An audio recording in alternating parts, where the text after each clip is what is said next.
Good morning. Good morning, ma'am. Good morning, ma'am. Morning. Good morning, ma'am.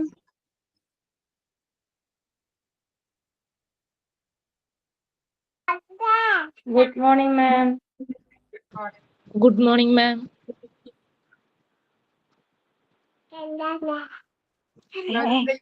കഴിച്ചോ? കഴിച്ചു, ma'am.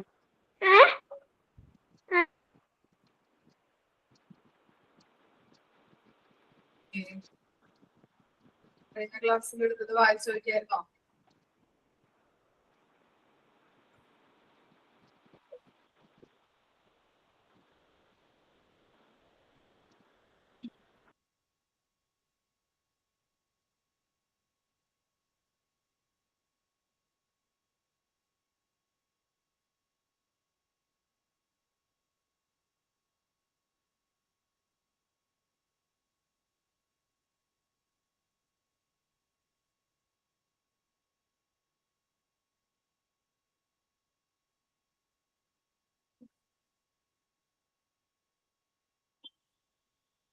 Okay. അപ്പൊ നമ്മൾ കഴിഞ്ഞ ക്ലാസ്സിൽ എടുത്ത് നിർത്തിയത് purchasing of an old equipment വരെയാണ് അല്ലെ. ഏതൊക്കെ രീതിയിൽ നമുക്ക് ഓൾഡ് എക്യുപ്മെന്റ് വാങ്ങിക്കാൻ പറ്റും? ഓണറിന്റെ കയ്യിൽ നിന്ന് അല്ലെ, നേരിട്ട് നമുക്ക് പോയിട്ട് ഡയറക്റ്റ്ലി നമുക്ക് വാങ്ങിക്കാൻ പറ്റും.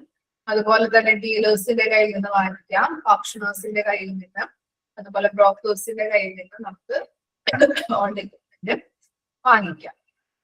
ഇനി അതിന്റെ ഡിസ്അഡ്വാൻറ്റേജസ് ആണ് നമ്മൾ നോക്കാൻ പോകുന്നത്. Disadvantages in buying at old equipment. First one ആണ്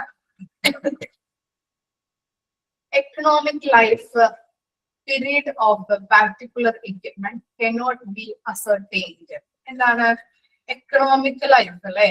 ഒരു ഉപകരണം എത്ര നാള് ഉപയോഗിക്കാൻ പറ്റും എന്നുള്ളത് നമുക്ക് നിർണ്ണയിക്കാനായിട്ട് സാധിക്കില്ല അല്ലെ. ഓൾഡ് എക്യുപ്മെന്റ് ആയതുകൊണ്ട് തന്നെ നമ്മൾ എന്താണ് ഡീലേഴ്സിന്റെ കയ്യിൽ നിന്ന് അല്ലെങ്കിൽ ഡയറക്ട്ലി ഓണേഴ്സിന്റെ കയ്യിൽ നിന്നൊക്കെ വാങ്ങിക്കുമ്പോൾ ഓൾഡ് എക്യുപ്മെന്റ് എന്നുള്ളൊരു കൺസെപ്റ്റ് ഒന്ന് മനസ്സിൽ വെക്കണം. ഓൾഡ് എക്യുപ്മെന്റ് ആയതുകൊണ്ട് തന്നെ അത് എത്ര നാള് നിലനിൽക്കും എന്നുള്ളത് നമുക്ക് പറയാൻ പറ്റില്ല അല്ലെ.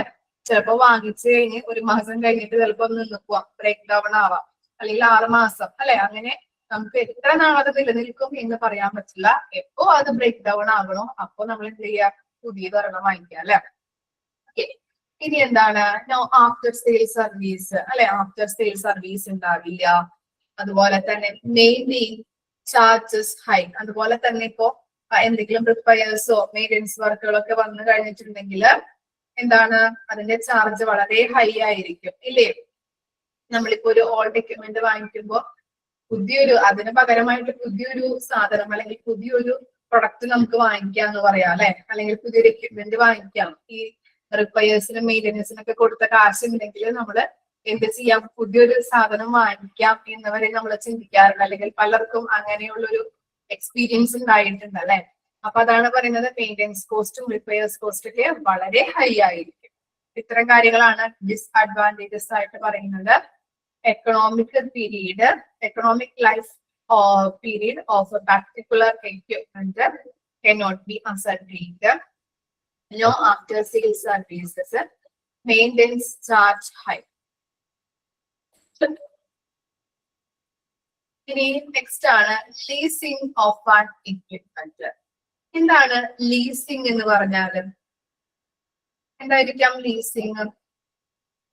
റെന്റിന് നമ്മള് പാട്ടത്തിന് എടുക്കുന്നത് അല്ലെ. ഓക്കെ, റെന്റിന് എടുക്കുന്നത് അല്ലെ. ഓക്കെ, അപ്പൊ നോക്കിയേ ലീസിംഗ് ഓഫ് ആൻ എക്യുപ്മെന്റ് എന്താണ് ചെയ്തു? രണ്ടാമത്തെ പോയിന്റ് ആഫ്റ്റർ സെയിൽ സർവീസ്. ആഫ്റ്റർ സെയിൽ സർവീസ് ഉണ്ടാവാറുണ്ടോ ഓൾഡ് എക്യുപ്മെന്റ് നമ്മൾ വാങ്ങിക്കുമ്പോ? അതാണ് അവിടെ പറയുന്നത്.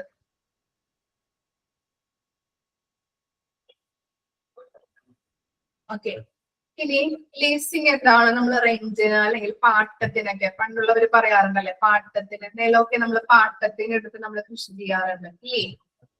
ഓക്കെ, ഇപ്പോഴും അങ്ങനെ ഇപ്പോഴും ചെയ്യുന്നവരുണ്ടല്ലേ.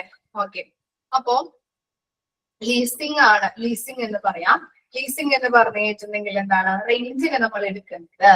Okay, leasing is a process by which the right to handle an equipment changes, but ownership does not change. അപ്പൊ ലീസിംഗ് എന്ന് പറഞ്ഞാൽ എന്താണ്? അണ്ടർലൈൻ ചെയ്ത് വെക്കുക കേട്ടോ, ഇമ്പോർട്ടന്റ് ആണ്, ചോദിക്കാറുണ്ട്. ലീസിംഗ് എന്ന് പറഞ്ഞാൽ ഒരു പ്രോസസ് ആണ് അല്ലെ. ഒരു ഉപകരണം കൈകാര്യം ചെയ്യുന്നതിനുള്ള അവകാശം മാറുന്ന പ്രക്രിയയാണ് ലീസിംഗ് എന്ന് പറയുന്നത്. ഇപ്പൊ എന്റെ ഒരു കാർ ഉണ്ടായി, ഞാൻ അത് മുബിക്ക് എന്ത് ചെയ്തു? ലീസിങ്ങിന് കൊടുത്തു, ലീസിന് കൊടുത്തു, റെന്റിന് കൊടുത്തു. ഓക്കെ, അപ്പൊ എന്റെ കാറ് ഞാൻ എന്താണ് ചിലപ്പോ ഇത്ര നാളത്തേക്ക് ഞാൻ മുബിക്ക് എന്ത് ചെയ്തു? റെന്റിന് കൊടുത്തു.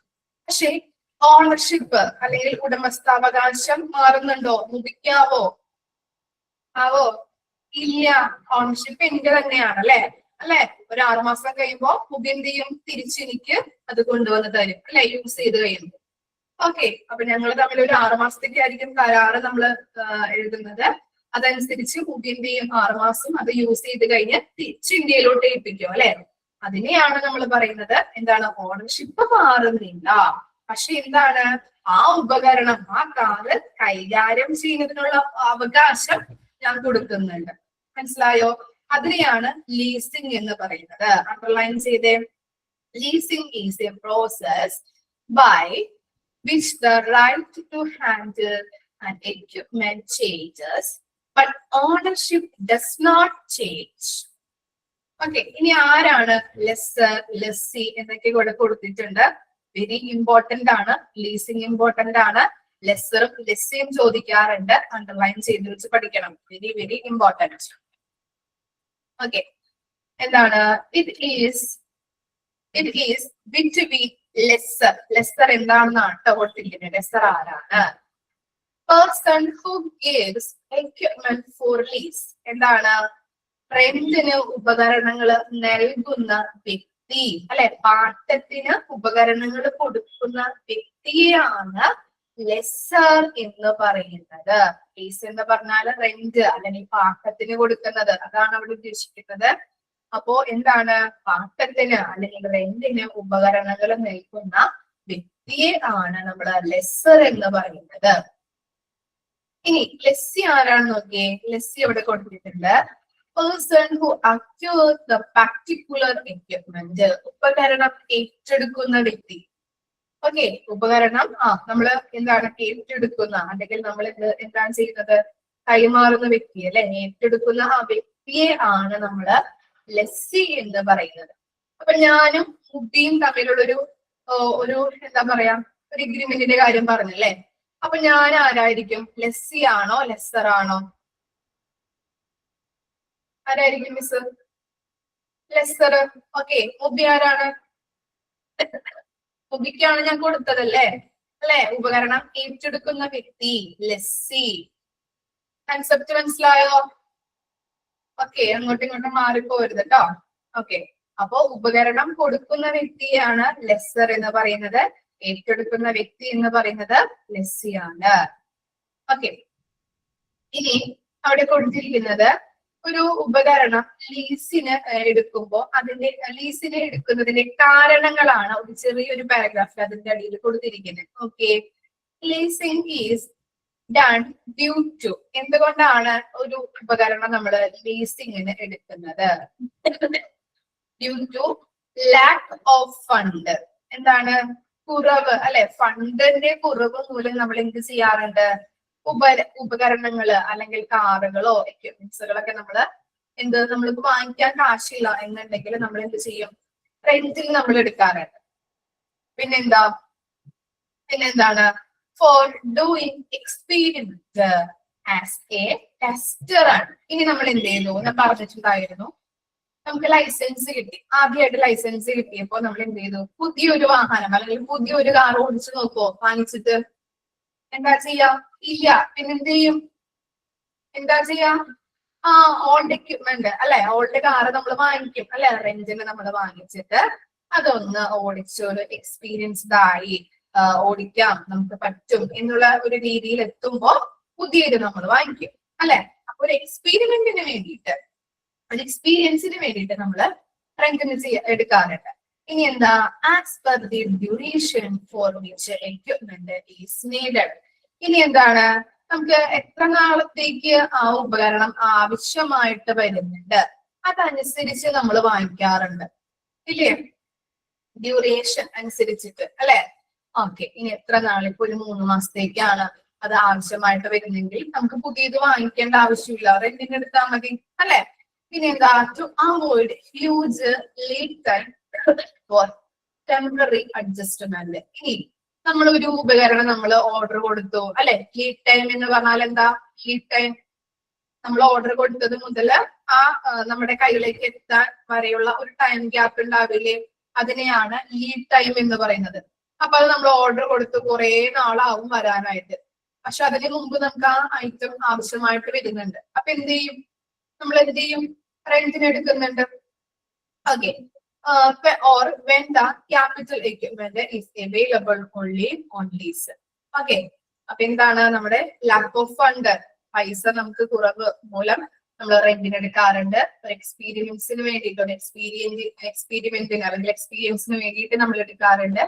അതുപോലെ തന്നെ ഇപ്പോ കല്യാണ ആവശ്യങ്ങൾക്കൊക്കെ ജനറേറ്റർ, അതുപോലെ തന്നെ ഈ ലൈറ്റുകളൊക്കെ എടുക്കാറുണ്ട് നമ്മൾ. എന്താണ് ഒരു 3-4 ദിവസത്തേക്ക് നമുക്ക് മതി അല്ലെ? ആ ഡ്യൂറേഷൻ നോക്കിയിട്ട് അല്ലെ? ഡ്യൂറേഷൻ അനുസരിച്ച് അതിന്റെ ആവശ്യം അനുസരിച്ചിട്ടാണ് നമ്മൾ എടുക്കാറ് അല്ലെ? ജനറേറ്റർ ആവശ്യമാണ് കല്യാണത്തിന്, അപ്പൊ നമ്മൾ വാങ്ങി വെക്കോ? ഇല്ല, റെന്റിനാണ് എടുക്കുന്നത്. അങ്ങനെ പിന്നെ അതുപോലെ തന്നെ എന്താണ് ലീഡ് ടൈം, വരാനായിട്ട് കൂടുതൽ ടൈം എടുക്കും.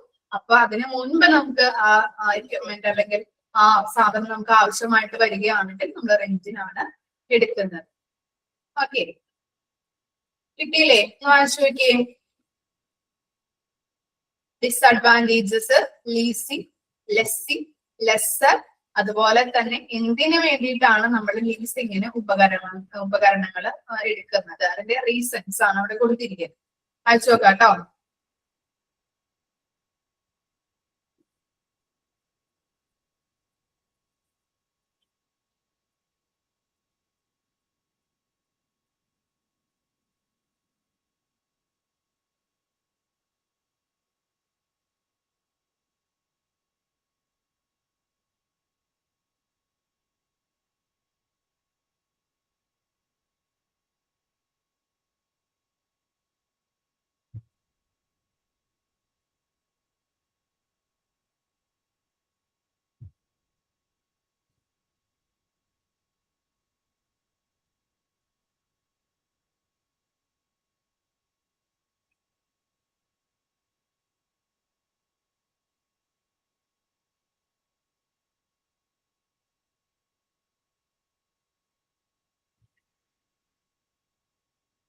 ഇത്ര പെട്ടെന്ന് വായിച്ചു കഴിഞ്ഞോ? ഓക്കെ, അഡ്വാൻറ്റേജസ് ഒന്ന് വായിച്ചേ. അഡ്വാൻറ്റേജസ് ഞാൻ ഓരോരുത്തരെ കൊണ്ട് പറയിപ്പിക്കാം. അഡ്വാൻറ്റേജസ് വായിക്കാം കേട്ടോ. Advantages of leasing.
അയച്ചു കഴിഞ്ഞോ?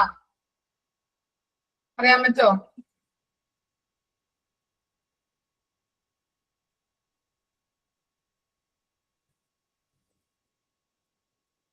അൺമ്യൂട്ട് ആക്കിയിട്ടുണ്ട്, ആർക്ക് വേണമെങ്കിലും പറയാം. അതിന് പറയും advantages of leasing.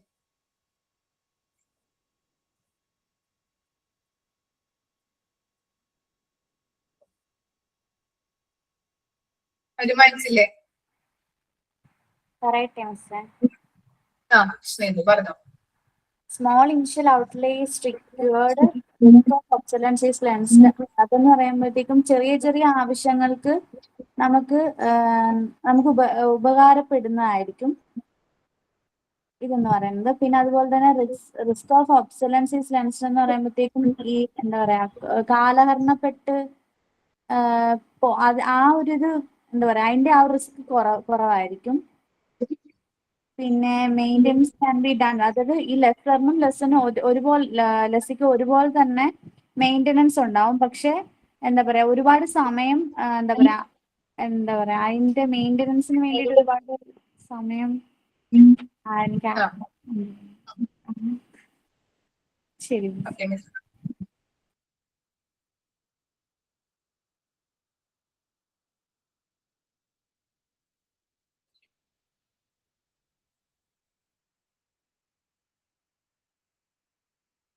Okay, advantages of leasing. ലീസിങ്ങിന് നമ്മള് എന്താണ് വാടകയ്ക്ക് ഉപകരണങ്ങൾ എടുക്കുന്നതിന്റെ ഗുണങ്ങൾ എന്തൊക്കെയാണെന്നാണ് അവിടെ കൊടുത്തിരിക്കുന്നത്. Small initial outlay. ഔട്ട്ലേ എന്ന് പറഞ്ഞാൽ എന്തായിരിക്കും മീനിങ്? ഔട്ട്ലേ എന്തായിരിക്കാം മീനിങ്? ഔട്ട്ലേ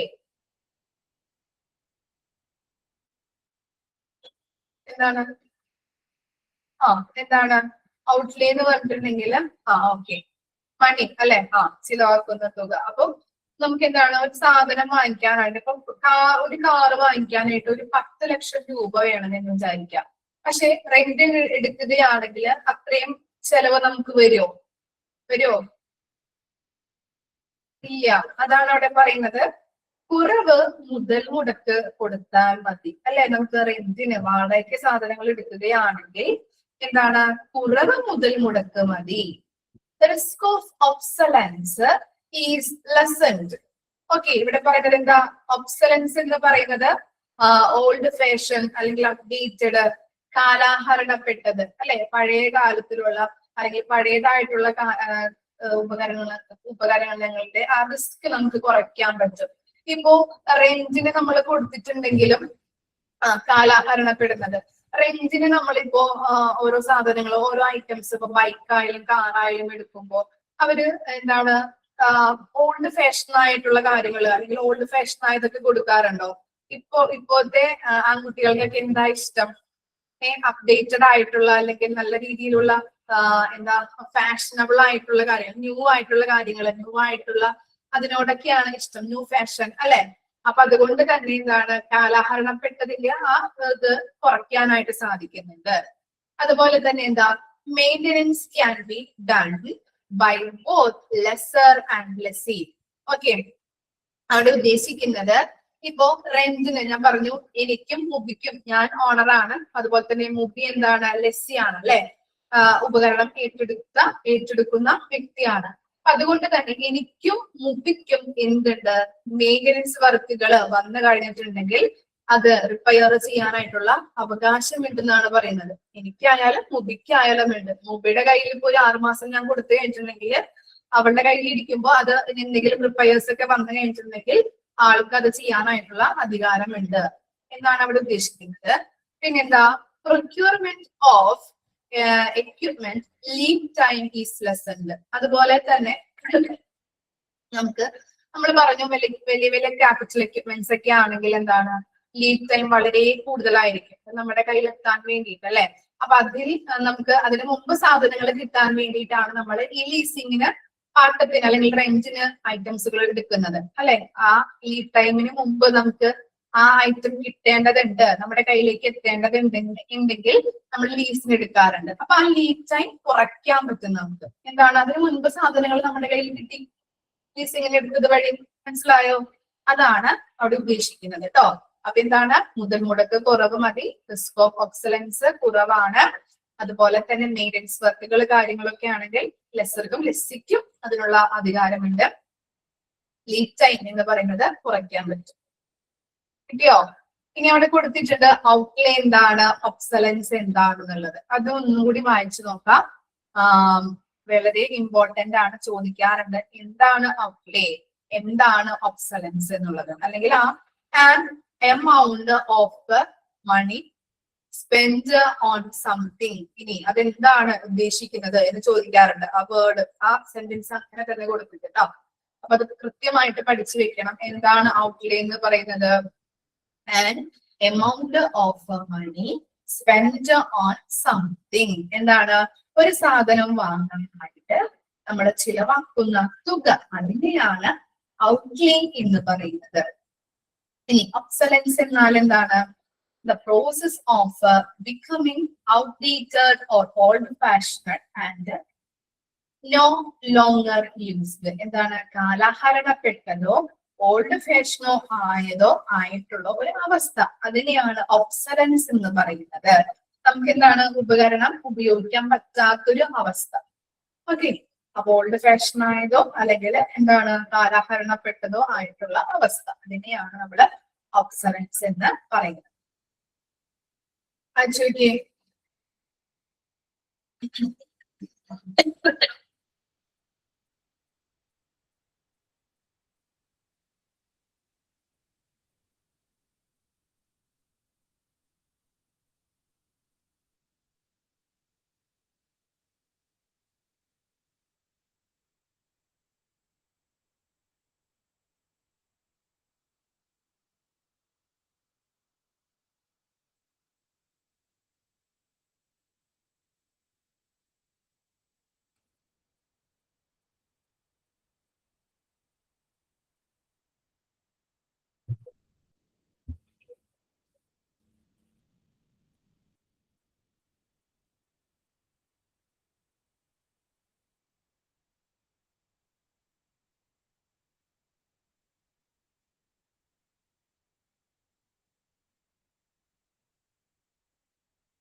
ഓക്കെ, ഇനി നെക്സ്റ്റ് ആണ് ഇത് ഡിസ്അഡ്വാൻറ്റേജസ് ഓഫ് ലീസ്റ്റ്. നോക്കാം. He is the lesser who controls the equipment. അല്ലെ, ലെസ്സർ എന്ന് പറഞ്ഞാൽ എന്താണ്? ഓണർ ആണ് അല്ലെ. അപ്പൊ എന്താണ്? എല്ലാ കൺട്രോളിങ്, എക്യുപ്മെന്റിന്റേതായിട്ടുള്ള എല്ലാ കൺട്രോളിങ്ങും അദ്ദേഹത്തിനാണുള്ളത്. പിന്നെന്താ? Lessor has the access to the equipment inspection. Lesser has the right to seize the lease period. ഇവിടെ പറയുന്നത് എന്താണ്?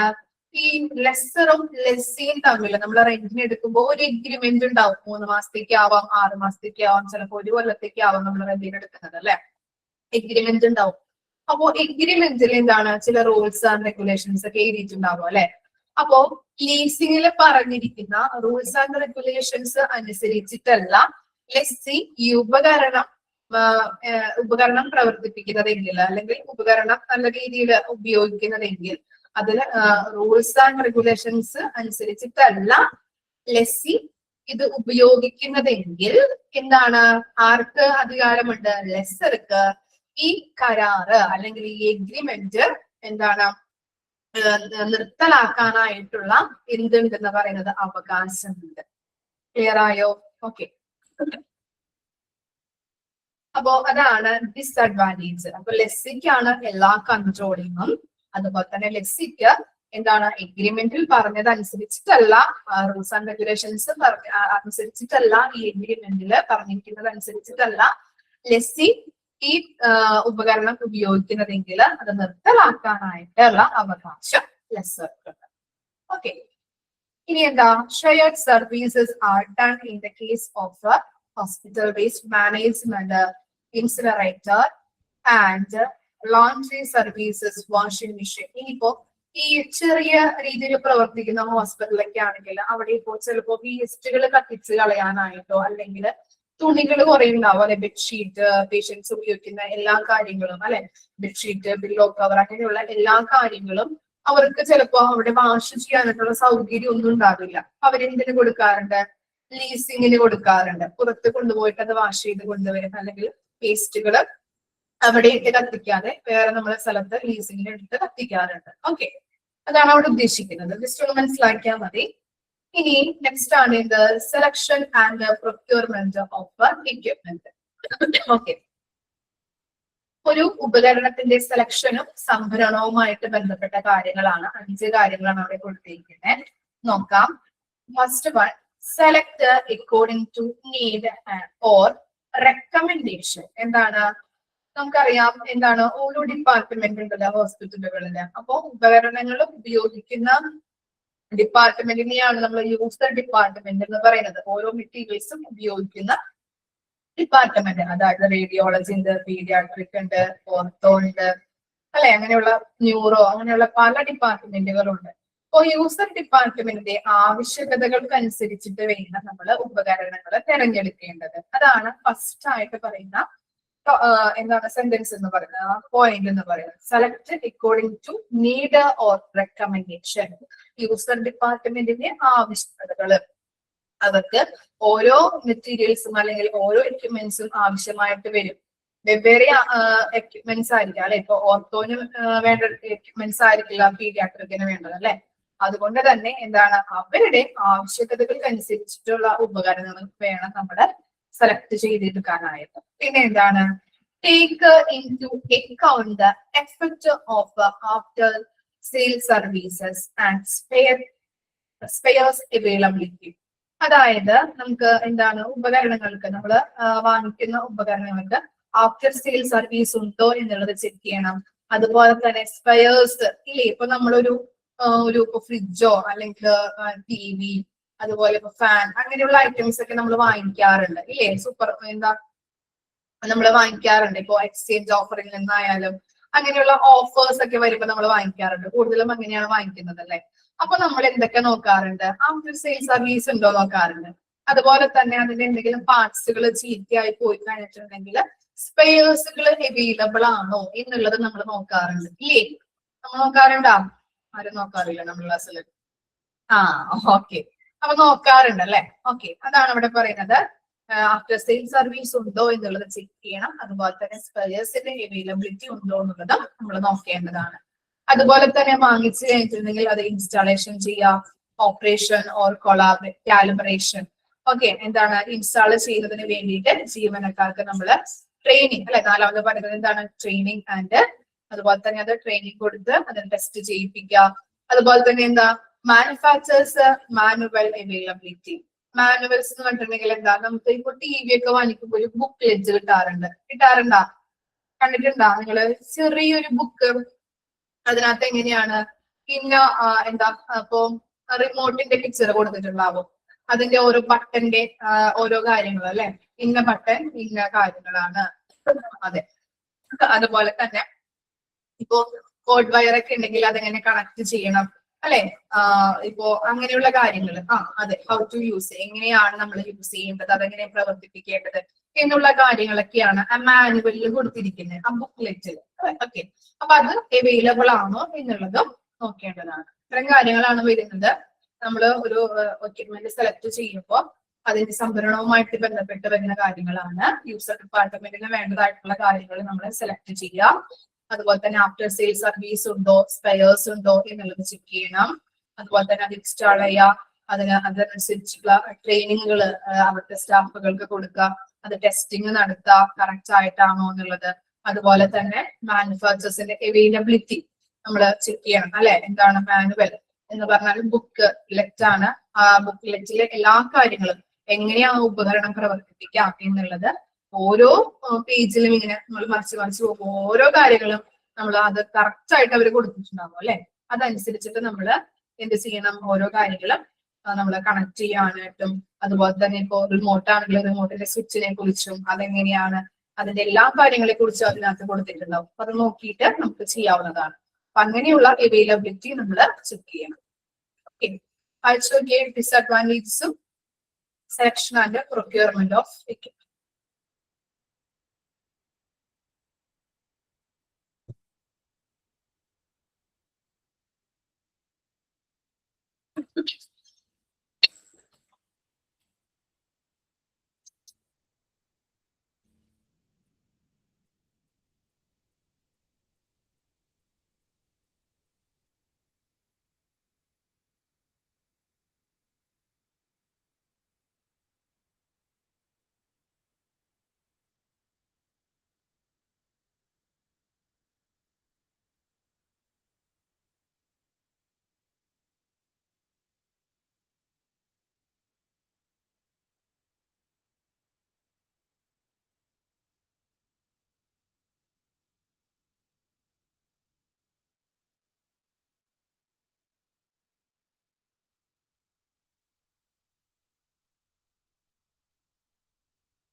അയച്ചു കഴിഞ്ഞോ?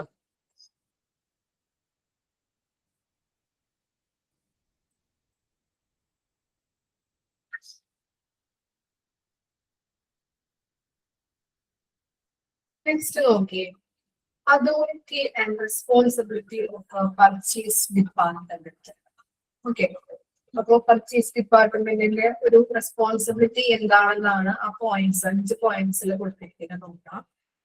Authority to commit the fund of the hospital for the procurement of goods and services. അതായത് ഈ എന്താണ് ഓരോ ഡിപ്പാർട്ട്മെന്റിന്റെയും goods and സർവീസസിന്റെ ഓരോ ഡിപ്പാർട്ട്മെന്റിനും ആവശ്യമായിട്ട് വരുന്നുണ്ട് അല്ലെ. യൂസർ ഡിപ്പാർട്ട്മെന്റിന്റെ പല ഉപകരണങ്ങൾ അല്ലെങ്കിൽ പല മെറ്റീരിയൽസ് ആണ് അവർക്ക് ആവശ്യമായിട്ട് വരുന്നത്. അപ്പൊ ഗുഡ്സ് ആൻഡ് സർവീസസിന്റെ പ്രൊക്യൂർമെന്റ് എന്ന് പറഞ്ഞാൽ എന്താണ്? സംഭരണവുമായിട്ട് ബന്ധപ്പെട്ട് ഹോസ്പിറ്റലിൽ നിന്നും ഫണ്ട് നൽകാനായിട്ടുള്ള അധികാരം ആർക്കുണ്ടെന്നാണ് പറയുന്നത്? പർച്ചേസ് ഡിപ്പാർട്ട്മെന്റിനുണ്ട് അല്ലെ? എന്താണ്? പർച്ചേസ് ഡിപ്പാർട്ട്മെന്റ് ആണ് എന്ത് ചെയ്യുന്നത്? യൂസർ ഡിപ്പാർട്ട്മെന്റിനോട് ചോദിച്ച് മനസ്സിലാക്കി ലിസ്റ്റുകൾ ഇട്ട് അവർക്ക് വേണ്ടതായിട്ടുള്ള എല്ലാ മെറ്റീരിയൽസും നമ്മള് ബൾക്കായിട്ട് വാങ്ങിച്ചിട്ട് ഓരോ ഡിപ്പാർട്ട്മെന്റിനും സെപ്പറേറ്റ് ചെയ്ത് ഡിസ്ട്രിബ്യൂട്ട് ചെയ്ത് കൊടുക്കുന്നുണ്ട് അല്ലെ? ഓരോ ഡിപ്പാർട്ട്മെന്റിന് വേണ്ടതായിട്ടുള്ള എക്യുപ്മെന്റ്സുകൾ അല്ലെങ്കിൽ മെറ്റീരിയൽസുകൾ സെപ്പറേറ്റ് ആയിട്ട് അവരാണ് ഡിസ്ട്രിബ്യൂട്ട് ചെയ്ത് കൊടുക്കുന്നത് അല്ലെ? അപ്പൊ അതിനുള്ള അവകാശം എന്തിനാണ്? ഗുഡ്സ് ആൻഡ് സർവീസസിന്റെ സംഭരണവുമായിട്ട് ബന്ധപ്പെട്ട് ഹോസ്പിറ്റലിൽ നിന്നും ഫണ്ട് നൽകാനായിട്ടുള്ള അധികാരം ആർക്കുണ്ട്? പർച്ചേസ് ഡിപ്പാർട്ട്മെന്റിന് ഉണ്ട്. Responsibility to fulfil the need of the ഡിപ്പാർട്ട്മെന്റ്സിന്റെ ആ ചെറിയൊരു ഷോർട്ട് ഫോം ആണ് കൊടുത്തിരിക്കുന്നത്. Departments when justified. എന്താണ്? എല്ലാ ഡിപ്പാർട്ട്മെന്റ്സിന്റെയും നീഡ്സ് അനുസരിച്ച് അവരുടെ ആ നീഡ് ഫുൾഫിൽ ചെയ്യാനായിട്ടുള്ള റെസ്പോൺസിബിലിറ്റി ആർക്കുണ്ട്? അതായത് ഓരോ ഡിപ്പാർട്ട്മെന്റിന്റെയും നീഡ്സ് അനുസരിച്ചിട്ട് വാങ്ങിച്ചു കൊടുക്കുന്നു എന്നുള്ളതാണ് അതിൽ അർത്ഥമാക്കിയിരിക്കുന്നത് കേട്ടോ. അപ്പൊ ഓരോ ഡിപ്പാർട്ട്മെന്റ്സിന്റെയും നീഡ്സ് ഫുൾഫിൽ ചെയ്യാനായിട്ടുള്ള അധികാരം പർച്ചേസ് ഡിപ്പാർട്ട്മെന്റിന് ഉണ്ട്. പിന്നെന്താണ്?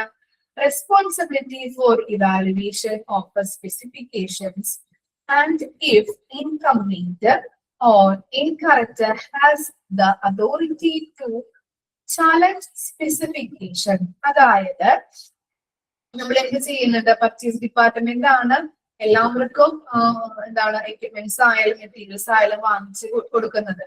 അപ്പോ ഓരോ സ്പെസിഫിക് ആയിട്ടുള്ള മെറ്റീരിയൽസുകൾ വേണമെന്ന് ഓരോ ഡിപ്പാർട്ട്മെന്റുകളും പറഞ്ഞിട്ടുണ്ടാവും അല്ലെ? സ്പെസിഫൈ ചെയ്ത് പറഞ്ഞിട്ടുണ്ടാവും. അതനുസരിച്ച് അവർ ഇവാലുവേറ്റ് ചെയ്ത് ലിസ്റ്റുകൾ ഇട്ട് എന്ത് ചെയ്യുന്നുണ്ട്? സപ്ലയറോട് നമ്മൾ വാങ്ങിക്കും, ഓർഡർ കൊടുത്തിട്ട് വാങ്ങിക്കും. അങ്ങനെ ഓർഡർ കൊടുത്തിട്ട് അവർ കൊണ്ടുവരുമ്പോ, സപ്ലൈസ് കൊണ്ടുവരുമ്പോ ചിലപ്പോ 10 എണ്ണം പറഞ്ഞിരിക്കുന്നത് അവര് ചിലപ്പോ ഒരു 8 എണ്ണം കൊണ്ടുവന്നിട്ടുണ്ടാവുള്ളൂ. അല്ലെങ്കിൽ പല എക്യുപ്മെന്റ്സുകളും ഡാമേജ് ആയിട്ടുണ്ടാവും. അപ്പൊ അങ്ങനെയുള്ള എക്യുപ്മെന്റ്സ് കൊണ്ടുവരുമ്പോ അതിനെതിരെ ചോദ്യം ചെയ്യാനായിട്ടുള്ള അധികാരം അവരെ വെല്ലുവിളിക്കാം. നിങ്ങൾ എന്തുകൊണ്ട് ഇത്ര എണ്ണം പറഞ്ഞിട്ട് ഇത്ര എണ്ണമാണല്ലോ കൊണ്ടുവന്നത്, എന്തുകൊണ്ട് നിങ്ങൾ ഇങ്ങനെ ചെയ്തു, അല്ലെങ്കിൽ ഡാമേജ് ആയിട്ടുള്ള ഐറ്റംസ് ആണല്ലോ കൊണ്ടുവന്നിരിക്കുന്നത്, അത് എന്തുകൊണ്ടാണ് നിങ്ങൾ ഇങ്ങനെ ചെയ്തത് എന്നത് അങ്ങനെയുള്ള ആ വെല്ലുവിളിക്കാനായിട്ടുള്ള അധികാരം ആർക്കുണ്ട്? പർച്ചേസ് ഡിപ്പാർട്ട്മെന്റിനുണ്ട്. മനസ്സിലായോ? മൂന്നാമത്തെ പോയിന്റ് ക്ലിയർ ആണോ? ഓക്കെ. ഇനി എന്താ? Responsibility to interview all vendor representative and arrange for bidding or negotiations for goods and services. അതായത് എന്താണ്? നമ്മൾ പറഞ്ഞു സപ്ലയറെ നമ്മൾ സെലക്ട് ചെയ്തിട്ട് അവരോട് നമ്മൾ ഓർഡർ കൊടുത്തിട്ടാണ് ഓരോ സാധനങ്ങളും നമ്മൾ പർച്ചേസ് ചെയ്യുന്നത് അല്ലെ?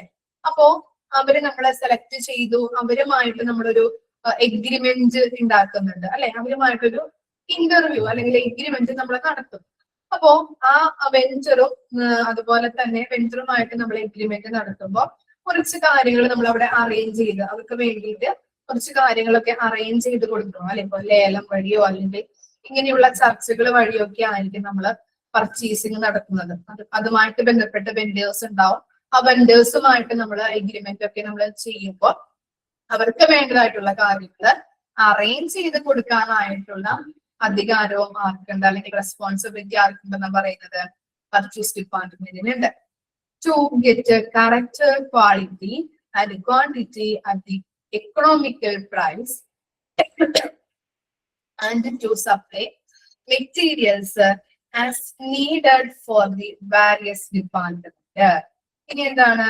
ഈ കറക്റ്റ് ആയിട്ടുള്ള ക്വാളിറ്റിയും ക്വാണ്ടിറ്റിയും അനുസരിച്ച് എക്കണോമിക് പ്രൈസിലും സപ്ലൈ ചെയ്യാനായിട്ടുള്ള എല്ലാ ഡിപ്പാർട്ട്മെന്റിനും വാരിയസ് ഡിപ്പാർട്ട്മെന്റിന് കൊടുത്തിട്ടുണ്ട് അല്ലെ? അപ്പൊ എല്ലാ ഡിപ്പാർട്ട്മെന്റിന്റെയും നീഡ്സ് അനുസരിച്ചുകൊണ്ട് കറക്റ്റ് ക്വാളിറ്റിയിലും കറക്റ്റ് ക്വാണ്ടിറ്റിയിലും എക്കണോമിക് പ്രൈസിലും സപ്ലൈ ചെയ്യാനായിട്ട് എന്ത് സപ്ലൈ ചെയ്യണം? മെറ്റീരിയൽസ് സപ്ലൈ ചെയ്യാനായിട്ടുള്ള അധികാരം ആർക്കാണുള്ളത്? റെസ്പോൺസിബിലിറ്റി ആർക്കുണ്ട്? പർച്ചേസ് ഡിപ്പാർട്ട്മെന്റിനുണ്ട്. ഓക്കെ, ഇത്രയും കാര്യങ്ങളാണ് റെസ്പോൺസിബിലിറ്റി ആയിട്ട് പറയുന്നത്. എന്തൊക്കെയാണ് നമ്മൾ പറഞ്ഞത്? ഗുഡ്സ് ആൻഡ് സർവീസസിന്റെ സംഭരണവുമായിട്ട് ബന്ധപ്പെട്ട് ഹോസ്പിറ്റലുകളിൽ നിന്ന് ഫണ്ട് നൽകാനായിട്ടുള്ള അധികാരമുണ്ട് അല്ലെ? അതുപോലെ തന്നെ ഓരോ ഡിപ്പാർട്ട്മെന്റിന്റെയും നീഡ്സ് അനുസരിച്ചിട്ട് അത് ഫുൾഫിൽ ചെയ്യാനായിട്ടുള്ള റെസ്പോൺസിബിലിറ്റി പർച്ചേസ് ഡിപ്പാർട്ട്മെന്റിനുണ്ട്. അതുപോലെ എന്തെങ്കിലും ഇപ്പോ വെഞ്ചറുമായിട്ടും സപ്ലയറുമായിട്ടാണ് നമ്മൾ ചർച്ച നടത്തിയിട്ട് ഓർഡർ കൊടുത്തിട്ട് അവർ കൊണ്ടുവരുമ്പോൾ എന്തെങ്കിലും പിഴവുകൾ അവരിൽ നിന്ന് സംഭവിച്ചു കഴിഞ്ഞാൽ, സപ്ലയേഴ്സിൽ നിന്ന് സംഭവിച്ചു കഴിഞ്ഞിട്ടുണ്ടെങ്കിൽ അതിനെതിരെ ചോദ്യം ചെയ്യാനായിട്ടുള്ള ഒരു അധികാരം ആർക്കുണ്ട്? പർച്ചേസ് ഡിപ്പാർട്ട്മെന്റിനുണ്ട്. ഇനി വെൻഡേഴ്സുമായിട്ട് നമ്മൾ കാര്യങ്ങൾ അറേഞ്ച് ചെയ്തിട്ടാണ് എന്ത് ചെയ്യുന്നത്? പർച്ചേസിങ് നടത്തുന്നത് അല്ലെ. അപ്പൊ വെൻഡേഴ്സുമായിട്ട് നമ്മൾ ഒരു എഗ്രിമെന്റ് ഒക്കെ നമ്മൾ ചെയ്യുമ്പോൾ അല്ലെങ്കിൽ അവരുമായിട്ട് ചർച്ചകൾ നടത്തുമ്പോൾ കുറെ കാര്യങ്ങൾ അല്ലെങ്കിൽ കുറച്ച് അവർക്ക് വേണ്ടതായിട്ടുള്ള കാര്യങ്ങൾ അറേഞ്ച് ചെയ്ത് കൊടുക്കാനായിട്ടുള്ള ഒരു ഡ്യൂട്ടി ആരുടേതാണ്? പർച്ചേസ് ഡിപ്പാർട്ട്മെന്റിന്റേതാണ്. അതുപോലെ തന്നെ എന്താണ്, നമുക്ക് യൂസർ ഡിപ്പാർട്ട്മെന്റിന് വാരിയസ് ഡിപ്പാർട്ട്മെന്റുകൾക്ക് ആവശ്യമനുസരിച്ചിട്ടാണ് നമ്മൾ ഓരോ കാര്യങ്ങളും മെറ്റീരിയൽസ് ആയാലും എക്യുപ്മെന്റ്സ് ആയാലും നമ്മൾ പർച്ചേസ് ചെയ്യുന്നത്.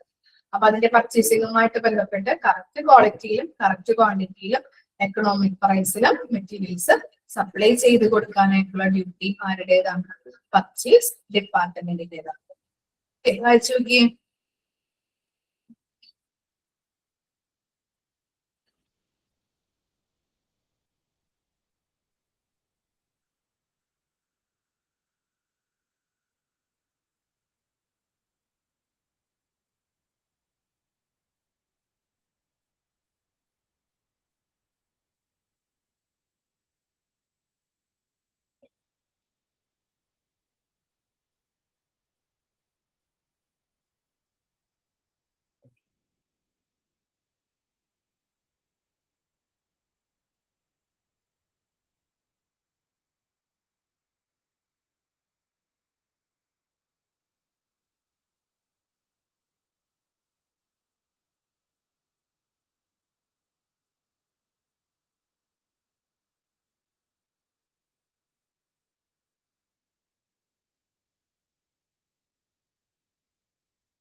ഓക്കെ, ഇനി നെക്സ്റ്റ് ആണ് എന്ത്? Job description of A purchase manager കേട്ടോ.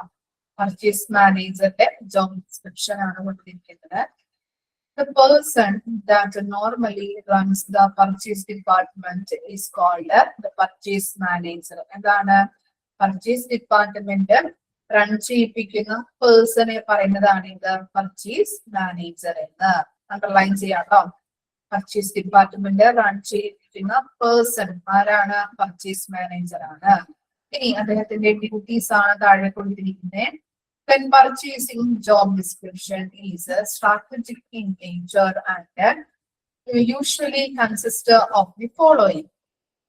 First, job description, okay. Maintaining the purchase policy and ensuring that all purchasing stick to it. എന്താണ്? എല്ലാ പർച്ചേസിങ്ങും എല്ലാ ഡിപ്പാർട്ട്മെന്റിന്റെയും ആവശ്യങ്ങൾക്കനുസരിച്ച് നമ്മൾ പർച്ചേസ് ചെയ്ത് കൊടുക്കണം. പർച്ചേസിംഗ് ഡിപ്പാർട്ട്മെന്റ് അല്ലെ സാധനങ്ങള്. അപ്പൊ അങ്ങനെ പർച്ചേസിങ് ചെയ്യുമ്പോൾ അവർക്ക് തോന്നിയ പോലെ പർച്ചേസ് ചെയ്യാൻ പറ്റോ ചെയ്യാനായിട്ട്? ഇല്ല. കാരണം എന്താണ്? ഓരോന്നിനും അതിൻ്റെതായിട്ടുള്ള രീതികള്, പോളിസീസ്, ഗൈഡ് ലൈൻസ്, പ്രൊസീജിയർ ഒക്കെ ഉണ്ടല്ലേ. അപ്പൊ അങ്ങനെയുള്ള പർച്ചേസിങ് പോളിസീസ് മെയിൻറ്റെയിൻ ചെയ്യേണ്ടത് അല്ലെങ്കിൽ രൂപപ്പെടുത്തുന്നത് ആരായിരിക്കും? പർച്ചേസ് മാനേജർ ആണ്. കൂടാതെ ആ പോളിസിക്ക് അനുസരിച്ചിട്ടാണോ പർച്ചേസിങ് നടത്തുന്നത് എന്നുള്ളത് ഉറപ്പുവരുത്തേണ്ടതും അദ്ദേഹമാണ്. Choosing the suppliers that the company will deal with and keeping the legal interaction with them. അതുപോലെ തന്നെ നമുക്ക് ഹോസ്പിറ്റലുമായിട്ട് ബന്ധപ്പെട്ട പർച്ചേസിങ് നമ്മൾ നടത്തുമ്പോൾ നമ്മൾ നേരത്തെ ഉള്ള ക്ലാസ്സുകളിലൊക്കെ പഠിച്ചിട്ടുണ്ട്. എന്താണ്? ഹോസ്പിറ്റലില് ഒരു ലിസ്റ്റ് ഓഫ് സപ്ലയേഴ്സ് അല്ലെങ്കിൽ വെൻഡേഴ്സിന്റെ ഒരു ലിസ്റ്റ് ഉണ്ടാവും. അതിനകത്ത് നോക്കിയിട്ട് യോജിച്ച ആളുകളെ നമ്മൾ സെലക്ട് ചെയ്തിട്ടാണ് പർച്ചേസിങ് നടത്തുന്നത് അല്ലെ. അവരുമായിട്ട് ഒരു എഗ്രിമെന്റ് വെച്ചിട്ടാണെന്നുള്ളത് നമ്മൾ പഠിച്ചിട്ടുണ്ട്. ഓക്കെ, അപ്പൊ എന്താണ് ലിസ്റ്റ് ഓഫ് വെൻഡേഴ്സ് ഉണ്ടാവും, അംഗീകൃതമായിട്ടുള്ള വെൻഡേഴ്സ് സപ്ലയേഴ്സ് ഉണ്ടാവും. അതനുസരിച്ച് നമുക്ക് യോജിച്ചതായിട്ടുള്ള സപ്ലയേഴ്സിനെ സെലക്ട് ചെയ്യുകയും അവരുമായിട്ടൊരു ലീഗൽ ആയിട്ടുള്ള ഒരു ഇന്ററാക്ഷൻ അല്ലെങ്കിൽ ഇടപെടലാണ് നമ്മൾ അവിടെ നടത്തേണ്ടത്. അതനുസരിച്ച് പ്രവർത്തിക്കുന്നുണ്ടോ, അങ്ങനെയുള്ളൊരു ഇന്ററാക്ഷൻ ഉണ്ടോ എന്നുള്ളത് നമ്മൾ ആരാ ചെക്ക് ചെയ്യേണ്ടത്? പർച്ചേസ് മാനേജർ ഉറപ്പുവരുത്തേണ്ട കാര്യങ്ങളാണ്. ഇനി എന്താണ് മാനേജിങ് ഇനി SLAS എന്ന് പറഞ്ഞാല് service level increments that may be in place and managing any master agreement between the suppliers and the company. ഇവിടെ മാസ്റ്റർ എഗ്രിമെന്റ് പറയുന്നുണ്ട്, അതുപോലെ തന്നെ ഈ സർവീസ് ലെവൽ എഗ്രിമെന്റ് പറയുന്നുണ്ട്. അതായത് സർവീസ് ലെവൽ എഗ്രിമെന്റ് എന്ന് പറഞ്ഞു കഴിഞ്ഞിട്ടുണ്ടെങ്കിൽ നമ്മള് ഈ ഗ്യാരണ്ടി വാറന്റി ഒക്കെ നമ്മൾ പ്രൊവൈഡ് ചെയ്യില്ലേ എഗ്രിമെന്റില്, ഇല്ലേ? ഗ്യാരണ്ടി വാറന്റി ഒക്കെ കൊടുക്കില്ലേ? അങ്ങനെയുള്ള ഒരു എഗ്രിമെന്റ് ആണ് എന്ത് സർവീസ് ലെവൽ എഗ്രിമെന്റ് എന്ന് പറയുന്നത്. ഓക്കെ, ആ പേരിൽ തന്നെ ഉണ്ടല്ലേ സർവീസ് ലെവൽ എഗ്രിമെന്റ്.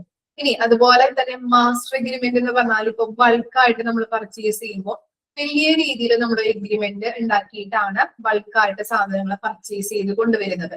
മനസ്സിലായോ? അതിനെയാണ് മാസ്റ്റർ എഗ്രിമെന്റ് എന്ന് പറയുന്നത്. എത്രമാത്രം മനസ്സിലാക്കി വെക്കുക. ബൾക്കായിട്ട് നമ്മൾ പർച്ചേസ് ചെയ്യുമ്പോൾ നമ്മൾ ഉണ്ടാക്കുന്നതാണ് മാസ്റ്റർ എഗ്രിമെന്റ്. അതുപോലെ തന്നെ സർവീസ് ലെവൽ എന്ന് പറയുമ്പോൾ ഗ്യാരണ്ടി വാറന്റി എന്നുള്ളത് അവിടെ നിന്ന് ജസ്റ്റ് ഒന്ന് എഴുതി വെച്ചാൽ മതി കേട്ടോ. അങ്ങനെ കൊടുക്കുന്ന ഒരു എഗ്രിമെന്റിനെയാണ് സർവീസ് ലെവൽ എഗ്രിമെന്റ് എന്ന് പറയുന്നത്. കിട്ടിയോ? ഓക്കെ, അത്തരത്തിലുള്ള കാര്യങ്ങൾ സർവീസ് ലെവൽ എഗ്രിമെന്റ് ആയാലും മാസ്റ്റർ എഗ്രിമെന്റ് ആയാലും അതിന്റെ എല്ലാ കാര്യങ്ങളും നമ്മൾ എന്ത് ചെയ്യണം? പർച്ചേസുമായിട്ട് ബന്ധപ്പെട്ട് വരുമ്പോൾ എല്ലാ കാര്യങ്ങളും മാനേജ് ചെയ്യും. ഇനി എന്താ സ്റ്റാഫ് റിക്രൂട്ട്മെന്റ് അല്ലെ? റിക്രൂട്ടിങ് ചെയ്യാം, അവർക്ക് ട്രെയിനിങ് കൊടുക്കാം, അവരുടെ എല്ലാ കാര്യങ്ങളും മാനേജ് നടത്താം, അങ്ങനെയുള്ള എല്ലാ കാര്യങ്ങളും ചെയ്യണം. Collaboration with other departments especially accounting, manufacturing and stock department. നമുക്കറിയാം പർച്ചേസ് മാനേജർ എന്ന് പറഞ്ഞാൽ എന്താണ്? സ്റ്റോക്കുമായിട്ട് ബന്ധപ്പെട്ട ഒരാളാണ് അല്ലെ? അതുകൊണ്ട് തന്നെ അക്കൗണ്ടൻസും അക്കൗണ്ടിങ്ങും അതുപോലെ തന്നെ എന്താണ് മാനുഫാക്ചറിങ്ങും സ്റ്റോക്കുമായിട്ട് ബന്ധപ്പെട്ട എല്ലാ കാര്യങ്ങളും നമ്മൾ എന്ത് ചെയ്യണം? സഹകരിച്ച് അല്ലെ മറ്റു ഡിപ്പാർട്ട്മെന്റുകൾ തമ്മിൽ സഹകരിച്ച് പ്രവർത്തിക്കാനായിട്ട് നോക്കണം. അതുമായിട്ട് ബന്ധപ്പെട്ട എല്ലാ കാര്യങ്ങളും നോക്കി നടത്തണം. Budgeting, costing and cost saving after analysing the management information available.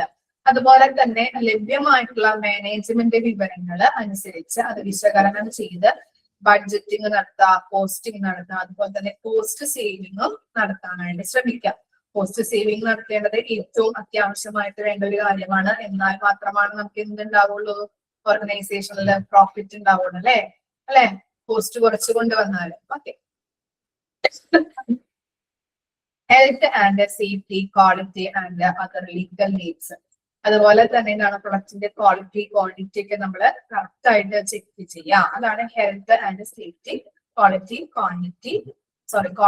And other legal needs. ഈ നിയമപരമായിട്ടുള്ള ആവശ്യങ്ങൾക്ക് അനുസരിച്ചിട്ട് നമ്മൾ പ്രൊഡക്റ്റിന്റെ ഓരോ ക്വാളിറ്റിയും ക്വാണ്ടിറ്റിയും ഒക്കെ കറക്റ്റ് ആയിട്ട് ചെക്ക് ചെയ്യണം. ഓവർസീയിങ് ഇനി large procurement that may happen. അതുപോലെ തന്നെ വലിയൊരു സംഭരണത്തിന്റെ പ്രൊക്യൂർമെന്റ് എന്ന് പറഞ്ഞാല് സംഭരണം. അപ്പൊ വലിയൊരു സംഭരണത്തിന്റെ ഒരു മേൽനോട്ടം ആര് വഹിക്കണം? ഈ പർച്ചേസ് മാനേജർ ആണ് വഹിക്കേണ്ടത്. പിന്നെ എന്താ? ലിയേഴ്സൺ എന്ന് പറഞ്ഞിട്ടുണ്ടെങ്കിൽ ബന്ധം. Okay, communication or corporation which make easy for A close working relationship between people. എല്ലാം അവിടെ വർക്ക് ചെയ്യുന്ന എല്ലാ പീപ്പിൾസും, എല്ലാ എംപ്ലോയീസും തമ്മിലൊരു വർക്കിംഗ് റിലേഷൻഷിപ്പ് അല്ലെ? നമ്മളൊരു ബന്ധം സ്ഥാപിക്കാനായിട്ട് തയ്യാറാവണം. ലിയേഴ്സൺ എന്ന് പറഞ്ഞാൽ ബന്ധം, ഒരു വർക്കിംഗ് റിലേഷൻഷിപ്പ് എല്ലാ പീപ്പിൾസും തമ്മിൽ അവിടെ വഹിക്കാനായിട്ട് ആര് ഉത്തരവാദിയാണ്? ഈ പർച്ചേസ് മാനേജർ അല്ലെ? നല്ലൊരു കമ്മ്യൂണിക്കേഷൻ റിലേഷൻഷിപ്പ് തന്നെ സ്ഥാപിക്കേണ്ടത് അത്യാവശ്യമാണ്. എന്നിരുന്നാൽ മാത്രമാണ് നമുക്ക് നമ്മുടെ ആ പർച്ചേസുമായിട്ട് ബന്ധപ്പെട്ട ഓരോ കാര്യങ്ങളും വിജയത്തിലേക്ക് എത്തിക്കാൻ പറ്റുള്ളൂ. അല്ലെങ്കിൽ എന്താണ്? പർച്ചേസ് മാനേജർ ഇങ്ങനെ ബിൽഡപ്പ് ചെയ്ത് അല്ലെങ്കിൽ എന്താണ് ഏറെ പിടിച്ച് നിന്ന് കഴിഞ്ഞിട്ടുണ്ടെങ്കിൽ അതൊരു വലിയൊരു പ്രശ്നത്തിലേക്ക് പോകും അല്ലെ? ആരുമായിട്ട് സഹകരിക്കുന്നില്ല എന്നുണ്ടെങ്കിൽ എംപ്ലോയീസ് എങ്ങനെയാണ് പ്രവർത്തിക്കുന്നത് ഒന്നും നോക്കുന്നില്ല. അങ്ങനെയൊക്കെ കാര്യങ്ങളാണെങ്കിൽ എന്താണ്? അതൊരു നല്ലൊരു രീതിയിലേക്ക് അവിടുത്തെ പ്രവർത്തനങ്ങൾ പോവില്ല, സക്സസ് ആവില്ല അല്ലെ? അതുകൊണ്ട് തന്നെ പർച്ചേസ് മാനേജർ എന്ന് പറയുന്നത് എന്താണ്? നല്ലൊരു കമ്മ്യൂണിക്കേഷൻ റിലേഷൻഷിപ്പ് എല്ലാ സ്റ്റാഫുകളും തമ്മിൽ അല്ലെങ്കിൽ എല്ലാ എംപ്ലോയീസും തമ്മിൽ ഉണ്ടായിരിക്കണം എന്നാണ് പറയുന്നത്. അയച്ചോക്കിയേ.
ഓക്കെ, നമുക്ക് ഇത്ര വെച്ച് നിർത്താട്ടോ.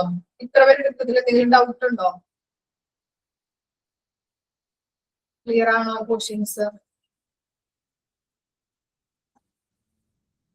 ഓക്കെ, അപ്പോ ഇത്ര വെച്ച് നിർത്താം. ബാക്കി നെക്സ്റ്റ് ക്ലാസ്സിൽ നമുക്ക് സ്റ്റാർട്ട് ചെയ്യാം കേട്ടോ. ഓക്കെ, അപ്പൊ ഇത്ര വരെ എല്ലാവരും വായിച്ച് മനസ്സിലാക്കിയിട്ട് വരണം. Okay, thank you.